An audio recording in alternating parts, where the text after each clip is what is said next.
Hey everyone! Today we're looking back at Iron Man 2, the movie that shows us what happens after Tony Stark boldly announces to the world, I am Iron Man. Following the massive success of the first film, expectations were sky high. Tony is now living like a global rock star, cockily claiming he has successfully privatized world peace. But behind the scenes, things are a complete nightmare. The Palladium core in his arc reactor is slowly poisoning his blood, and he's running out of time. Believing he's going to die, Tony starts acting completely reckless, throwing wild parties and making terrible decisions. To make matters worse, the US government, military officials, and his rival tech billionaire Justin Hammer are putting massive pressure on him to hand over his suit technology, claiming it's a dangerous weapon that belongs to the state. But the real danger comes from Russia. Ivan Vanko, a brilliant rogue physicist whose father was exiled by Howard Stark, wants bloody revenge. Vanko builds his own makeshift arc reactor from scraps, creating a deadly weapon with glowing electric whips. Tony, foolishly deciding to drive a Formula One car in Monaco, gets brutally attacked by Vanko right on the racetrack. Tony barely manages to defeat him using his new suitcase armor, the Mark V. But the damage is done. The entire world sees that Iron Man is vulnerable and his tech can be copied. Sensing an opportunity, Justin Hammer breaks Vanko out of prison and secretly hires him to build a private army of armored military drones. With his blood toxicity rising, Tony gets completely drunk at his birthday party in his armor.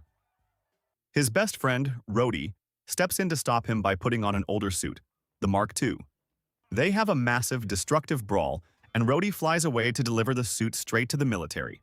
Justin Hammer quickly upgrades this stolen suit with heavy weaponry, creating War Machine. Just when Tony is about to give up, S.H.I.E.L.D. director Nick Fury steps in. We find out Tony's new assistant is actually a deadly secret agent, Black Widow.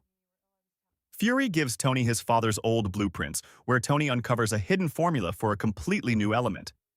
He builds a particle accelerator in his garage, creates the element, and cures his poisoning while making his suit way more powerful. The final showdown happens at the massive Stark Expo. While Justin Hammer is on stage proudly presenting his new drones and the newly upgraded War Machine, Vanko hacks the entire system from the shadows. The drones and War Machine lose control, opening fire on the terrified crowd and hunting down Iron Man. Thankfully, Black Widow sneaks into Hammer Industries, beats up the guards, and reboots War Machine, giving Rhodey his control back. Iron Man and War Machine fight side by side in a beautiful dome garden against the massive drone army. Finally, Vanko arrives in his own giant, heavily armored Whiplash suit. In an epic climax, Tony and Rhodey fire their repulsor blasts directly at each other, creating a massive energy explosion that completely obliterates Vanko. At the end of the film, Nick Fury sits down with Tony and tells him that while the Iron Man suit is great, his personality is way too chaotic for the team, so S.H.I.E.L.D. is only hiring him as a consultant for now. Tony doesn't mind and even gets a medal for bravery.